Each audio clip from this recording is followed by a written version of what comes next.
All right, time for another episode. And I have good news. I am actually finished with the score.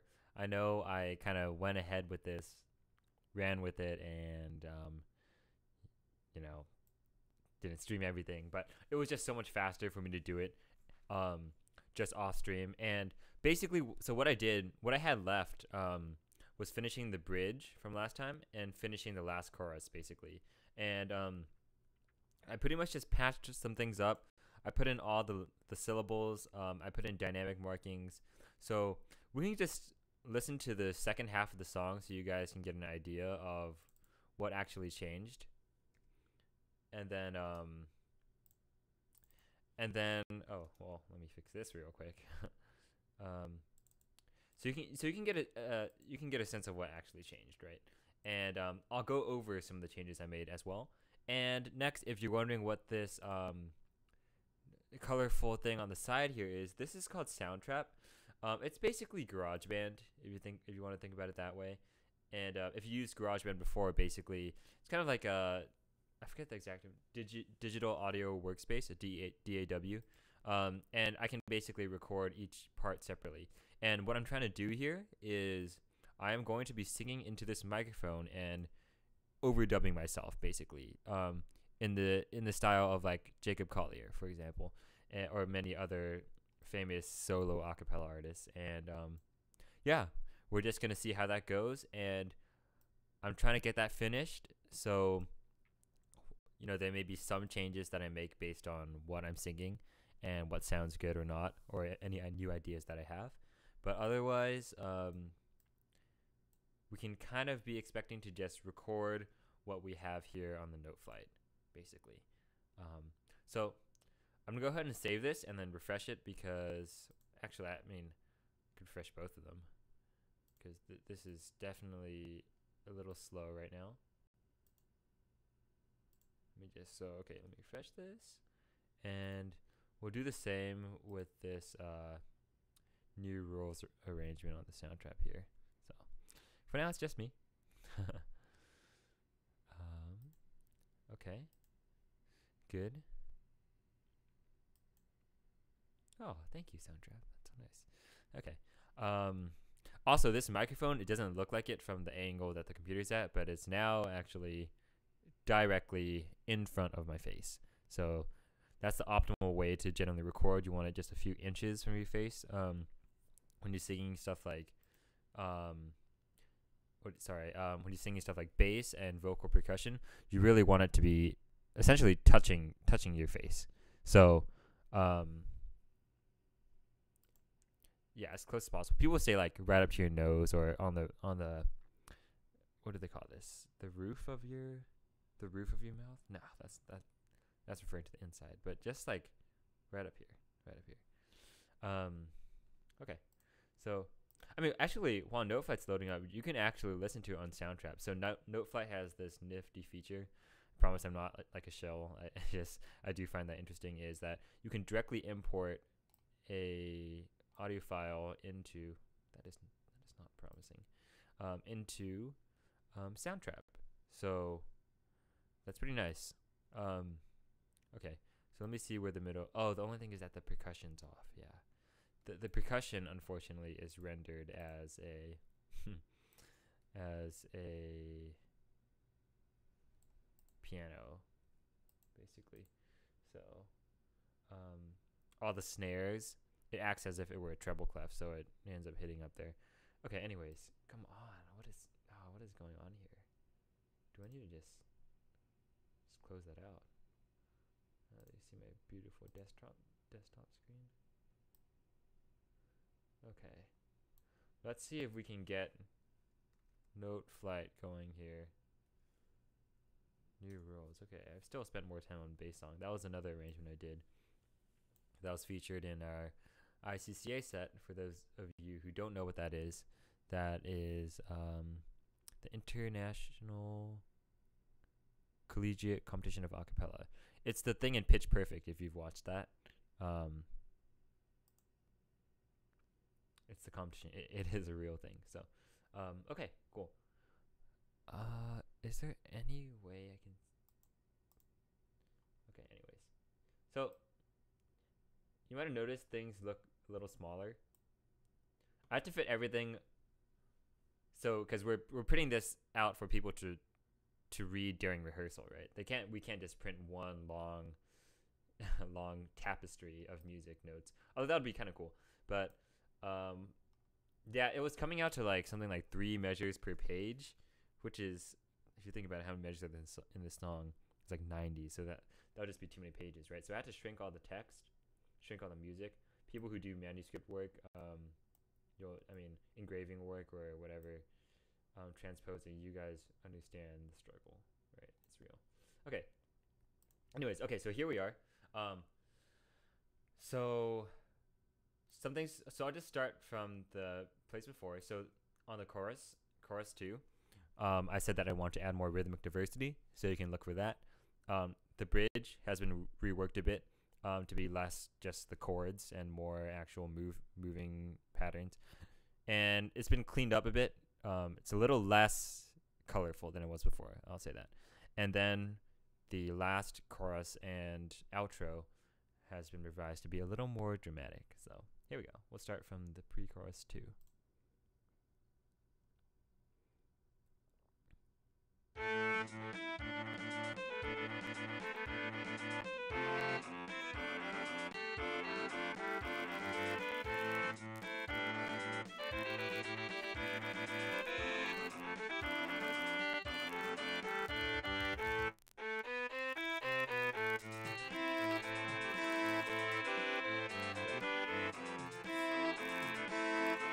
There might be a few more moving parts.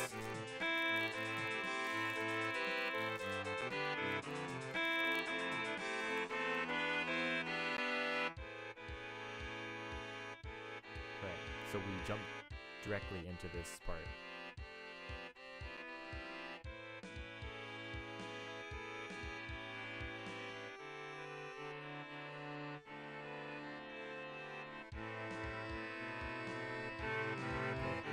Notice that the chorus is shortened.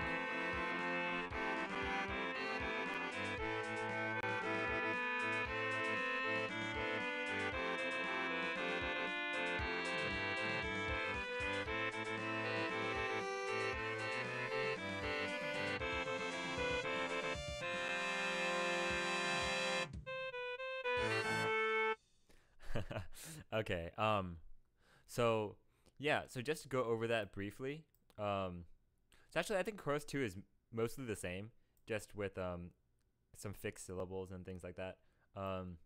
You'll notice the bridge. It used to have kind of like a 2-measure intro to this bridge.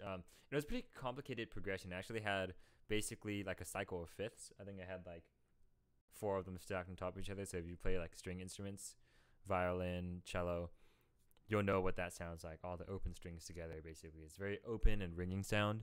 And then I had them resolved to basically a chordal pattern. So a bunch of fourths built on top of each other. And I decided to not do that because it was just a little too much for the song. So what I did instead is I basically just took the original arrangement here. I mean, the original end of the chorus 1, and just went directly to the bridge and resolved the voices to make a slightly different chord. I brought the soprano 1 down. It used to be singing a E da, up there, but like actually an octave above that, and obviously that sounds very high. So I realized that I didn't want it to be too sudden. So anyways, so that's kind of what's happening here. Interesting. That should be fixed. So yeah, so just jumps directly into this. Ooh, that's not what we want. And you'll see there's a few moving parts if you look at the. So starting from the I got in the soprano 2 right over here, you can start to see. So I'm just trying to move this dynamic marking. There we go. Got it. You'll see that it cycles through. I got, right.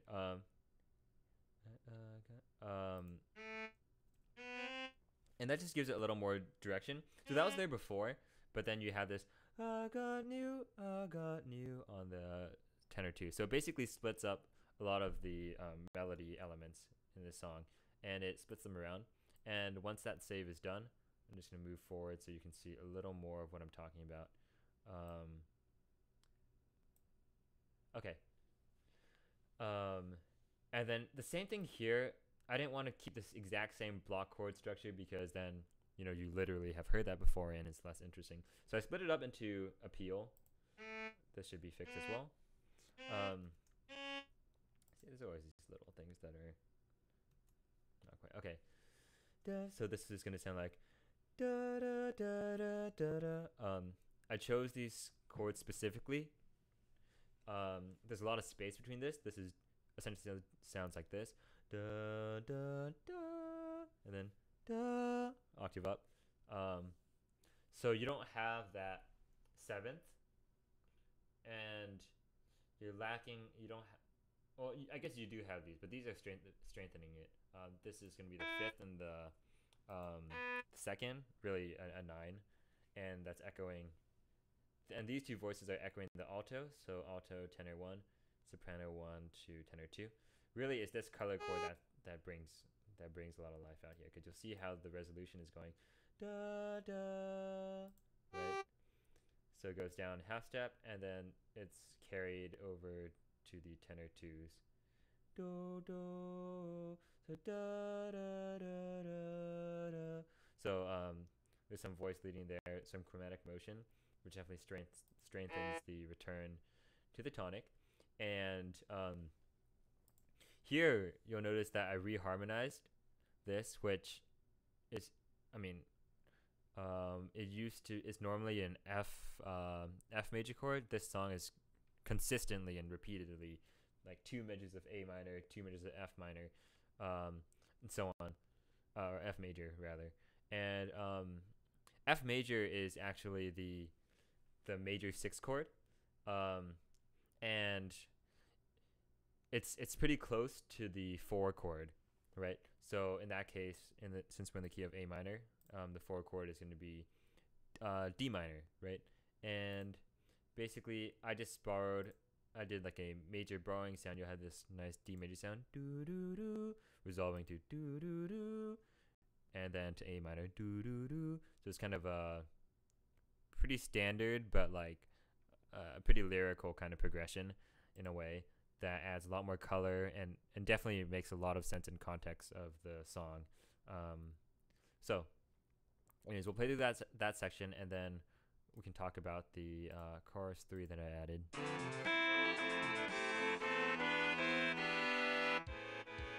you hear everything it's given to you. It's A11, I don't know.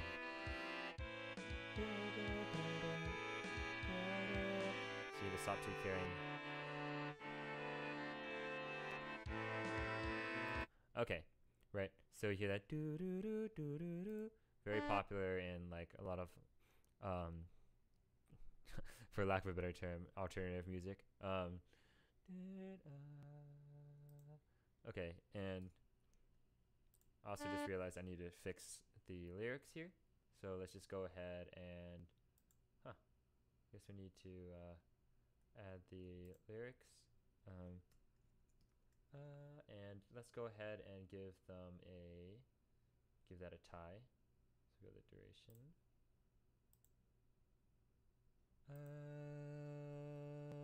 I got you. Okay. Next thing you'll notice is the chorus 3 is only 4 measures. It's really not a chorus. It's kind of just coming out of the bridge. I don't know if I should rename it. It's not a big deal. And it leads into the outro. So really how this is different from the other choruses is that there's this moving line that I'm trying to prepare the listeners for. This is kind of in the choruses, there's this dum, dum, dum, dum, and it goes up all the way to the next up. Dun, da, da, da, da, da, da. So it's a dramatic climb. So that's happening. And I decided I wanted to make it less lyric. What do you call it? I want to grow in pace, and I think I ended up doing a pretty good job of that. In that it doesn't sound like any of the choruses before that. It has a little bit of a mix of the bridge section with the really lyrical parts, like I got you, I got you, I got you. Right, and stuff like that. And it has these pad chords, which are kind of borrowed from like the first chorus, if you think about it that way, which set the mood a little better. So I'll let you guys listen to that, and we'll just move ahead to the outro because it's quite similar. There's just a little more rhythmic stuff going on.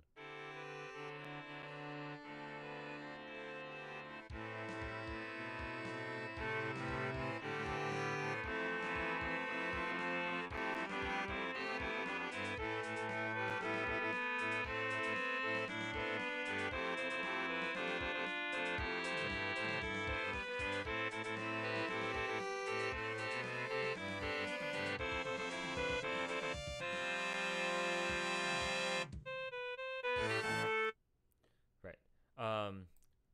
And I think what I will probably do is have a split so that these are moving up by the octave. I think that is going to strengthen how this part sounds.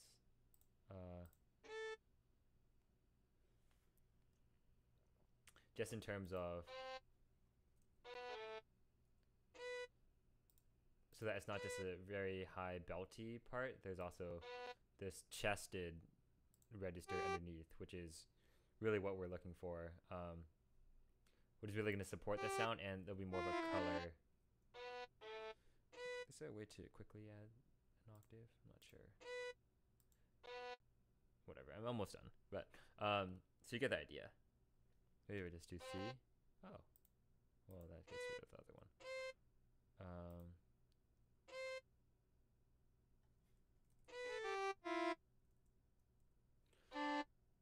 And I'm thinking I might do that for the soprano too as well. Anyways, so you'll see how it's getting pretty oh.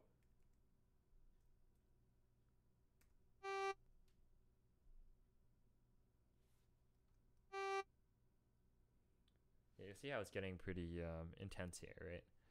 So let me see if I can change this to a whole note.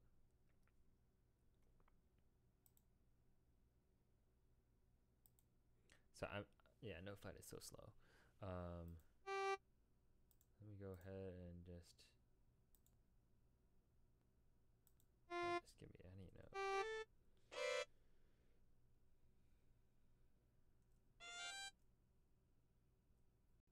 And one more. Perfect.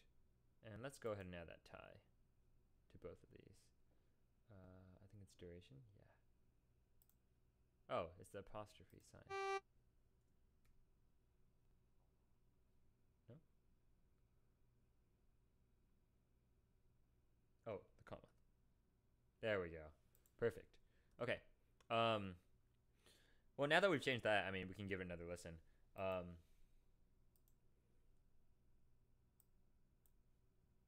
Excuse me? Okay.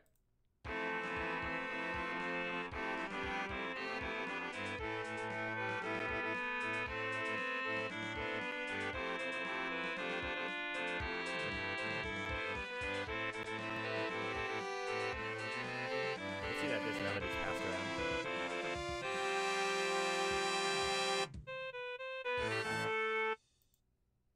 Nice. Okay. Very, very neat. We'll go ahead and do that.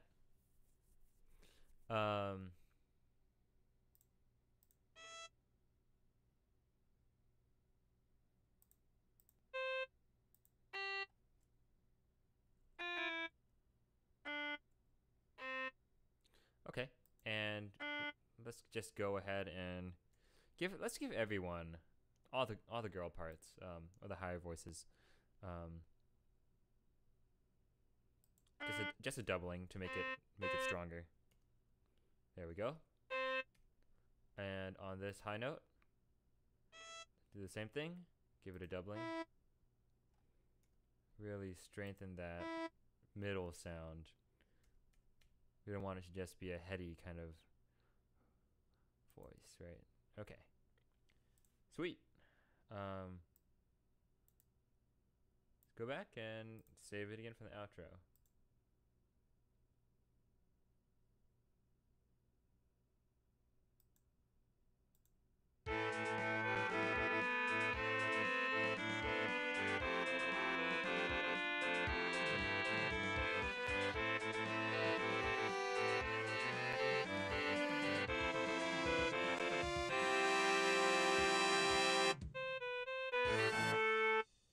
All right.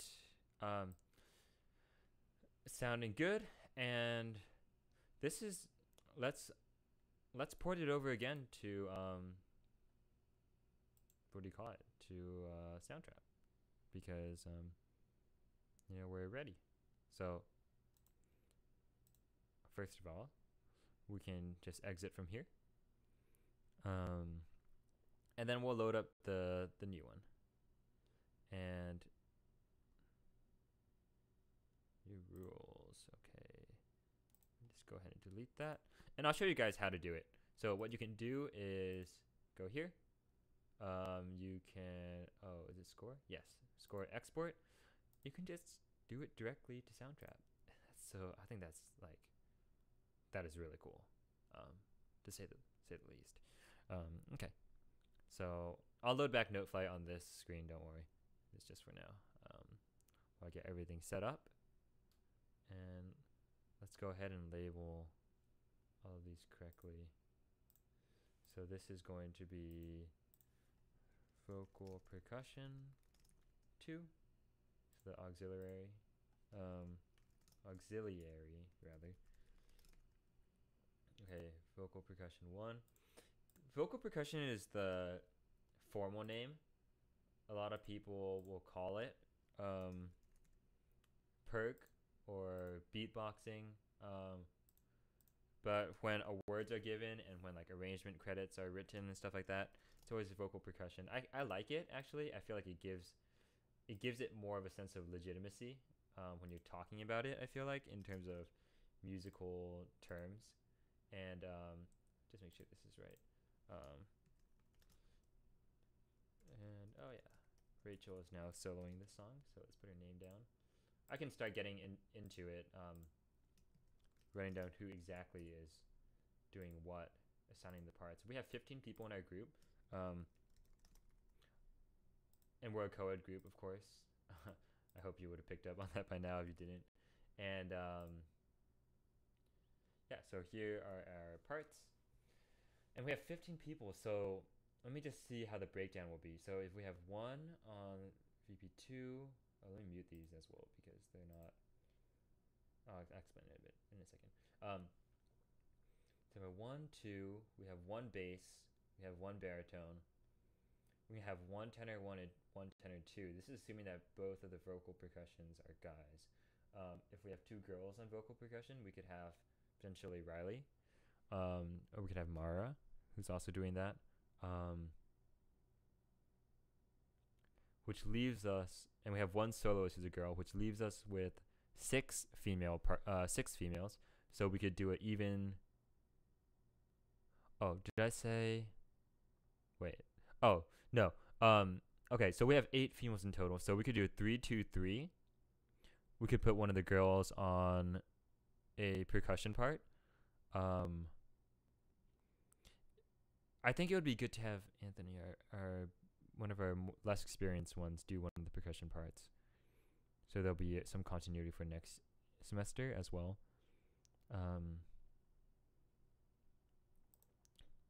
So we can put title on this.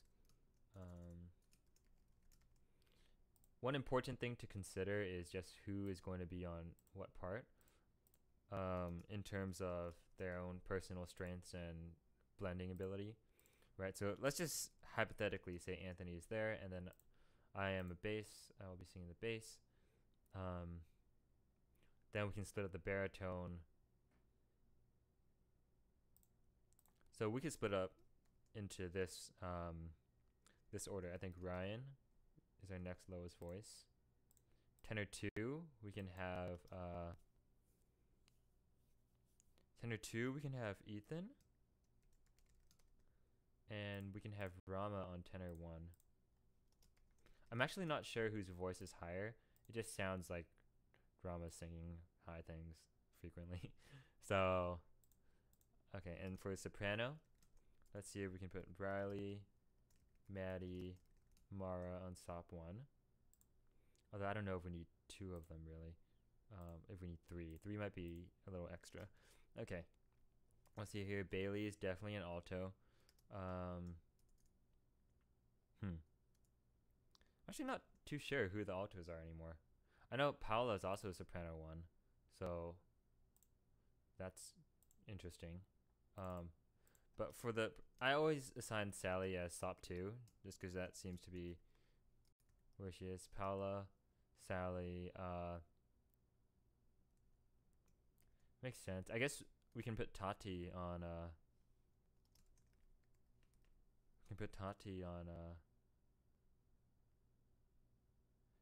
sop 2, and that leaves, who is left to be with Bailey? Is that, oh, Biba. Man, we are so top heavy now. Okay. I really like the combination of Riley and Biba. I want to say on the sop 1 part. So you know what? We're gonna do it. We're gonna do it this way. Okay, and we can put Maddie and Mara maybe, or maybe Sally can sing an alto part. Because I think Paula. I feel like Paula has a higher register, doesn't she? I don't know. Okay. Yeah, it's weird because Rachel has never soloed a song before, so it puts us in an interesting position. I think I want 3 on alto. So less of a top heavy sound. Although I mean we're getting a top heavy sound anyways.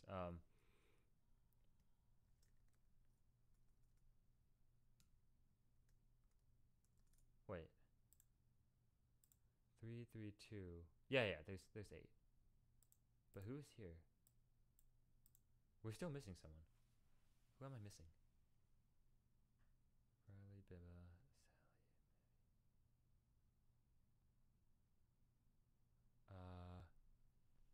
Who am I missing? Oh my god. I'm so sorry if this is someone who is am I going crazy? Okay, Rachel 6. There's only 8. Okay. Damn,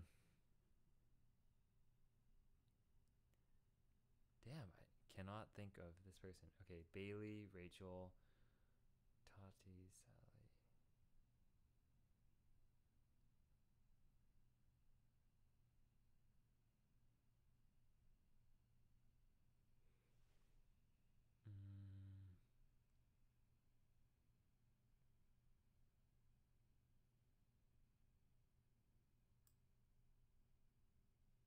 Could I just not write someone's name down? I'm trying to think of who auditioned. Everyone. Oh, Paula. Yeah. Oh, okay. I had her. Okay. Let's do this, and we'll put Sally on alto. And let's just go ahead and order them by seniority, so that no one is offended. Oh wow, Mara's the most senior of these guys. Girls, rather. Okay, looks good. Wow. Oh, I could also put some girls on tenor, right? Yeah, I could definitely put some girls on tenor. Maybe Bailey can sing tenor actually. That that would be really cool. I mean, not that we need it, and I guess that would kind of change the balance of things. So yeah. Okay, let's roll with this for now. And I'm interested to see how it sounds. I think they're using pianos right now, so just kind of want to hear the beginning. Oh, it is strings.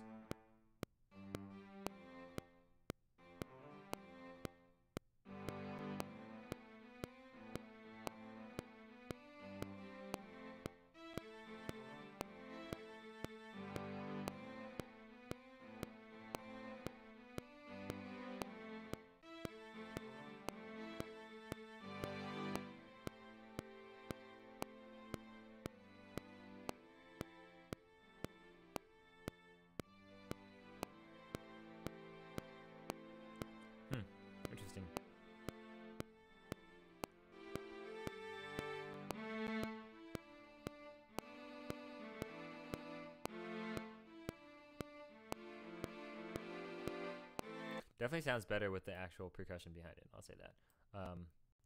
Okay, and let me see how easy it is to record over something. So, I mean, let's just try the tenor part really quick and see how that works. By the way, there's a click track in my head that I can let's do. I got new rules, I count 'em. Is it that fast? Oh my god. Okay. That's really fast. No, no, no, no. Okay, solo. Doesn't seem like that recorded anything. So, I'm gonna go back.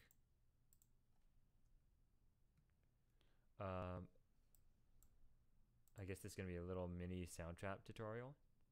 Let me just see if, could be here. Nope. Settings, MIDI settings? Nope. Must be recording. Yeah, let me try. Oh, what? Nope. Here? No.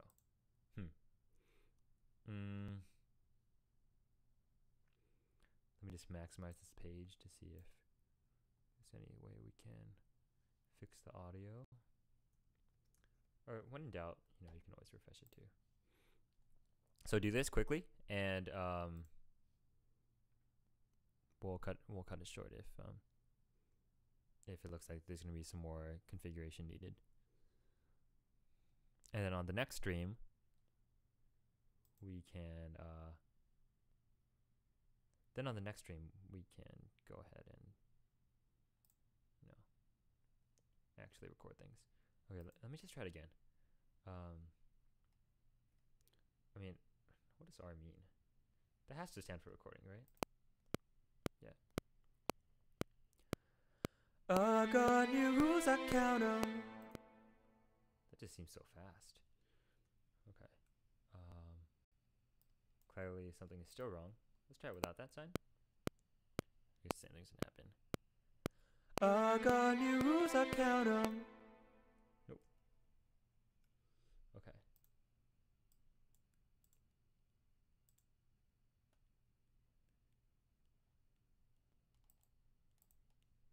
Let me see if it has to do with the fact that it's not a voice microphone.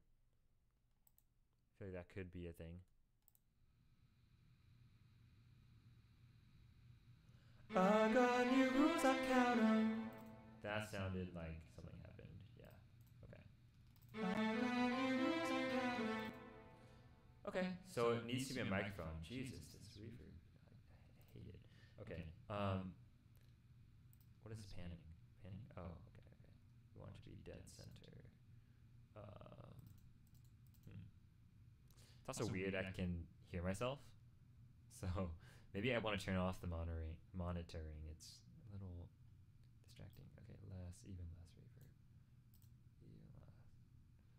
Alright, you got me, Soundtrap. Okay, let's move it up. And this can just be our tenor one line that we'll be recording over.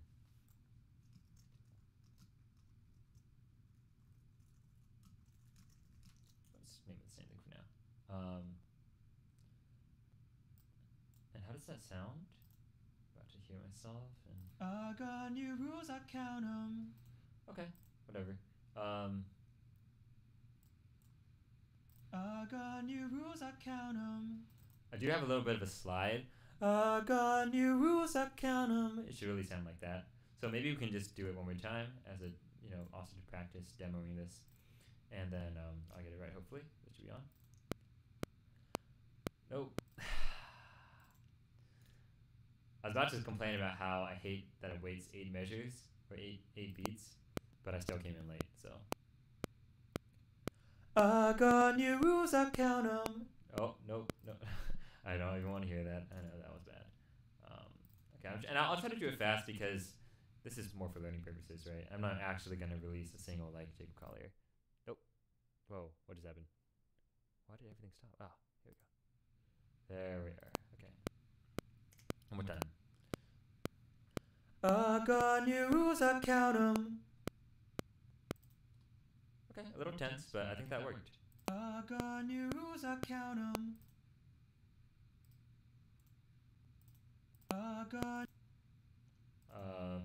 It's a little early. Okay, one more, I promise. Actually, what I should do is double them because I got new rules, I count 'em. I got new rules, I count 'em. New rules, I count 'em. Because I have to do it anyways for all these other parts, right? So I'll go ahead and add the other guy parts. This one can be 2. Let's go ahead and record this one. So same thing, it'll just add more layering. I got new rules, I count 'em. Right, like I could double my own voice or just use the same one, but then this gives it the actual sound of a choir and kind of more what I'm going for. I'll be able to hear if it sounds good with multiple voices, basically. Because one voice, it would just sound the same. I got new rules, I count 'em. That was weird. Thought it would start me back at the beginning there. Let's go ahead and add that.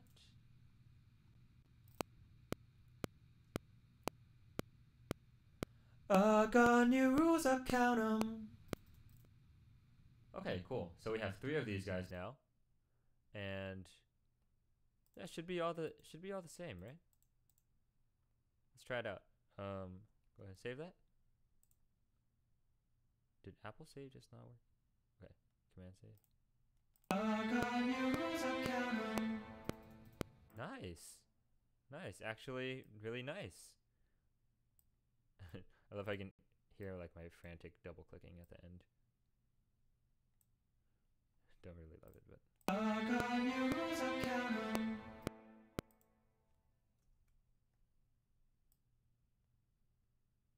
too much. Okay, whatever. Let's save it, and on the next episode, you will be hearing me hopefully finish this. I mean, I won't be finished, but you'll hear a lot of it, right? Okay, cool. See you all next time, and thanks for tuning in.